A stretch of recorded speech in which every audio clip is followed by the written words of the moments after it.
Sovet dövlətinin qlobal liderliyə can atması onun hərbə xüsusi diqqət ayırmasına səbəb olur. Nəticədə bu imperiya rəqiblərinin gizli olaraq məxfi şəhərlər yaratdı. Burada maraqlı məqam odur ki, indiyə qədər bu şəhərlərin adı heç bir xəritədə verilmir və tam gizli saxlanılır. Gəlin Sovet dövlətinin yaratmış olduğu ən məxfi şəhərlərlə bir tanış olaq. Zagorsk 6 və ya Zagorsk 7.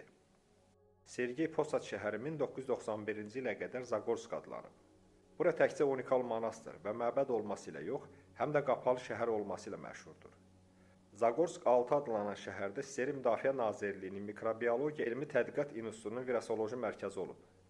Zagorsk 7-də isə SSR Müdafiə Nazirliyinin Mərkəzi Fiziki Texniki İnstitutu yerləşib.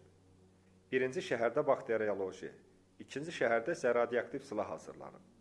Zagorsk 6-da alimlər Afrika və Cənubi Amerika virusları əsasında ölümcül silahlar hazırlayıblar. Məhz burada Ebola virusunun sınaqları keçirilib. Bu şəhərlərə girmək üçün insanın tərcümə halı həddən artıq təmiz olmalı idi. Zagorsk 7 şəhərinin üzərindən qapalı şəhər statusu 2001-ci ildə götürülüb. Zagorsk 6 isə hələ də məxfi məkandır. Arzamas 16. SSR Amerikalıların atom silahına cavab olaraq öz atom bombasını yaratmaq qərarına gəlir.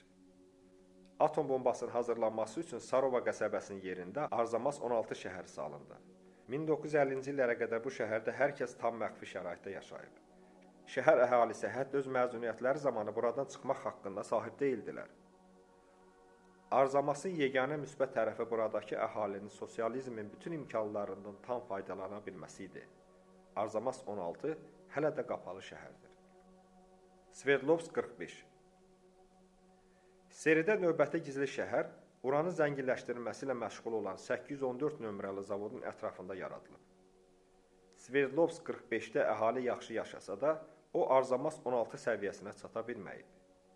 Bu şəhərin qaydalarından biri də cinayət törədən şəxsin bir daha şəhərə qayıda bilməməsi idi.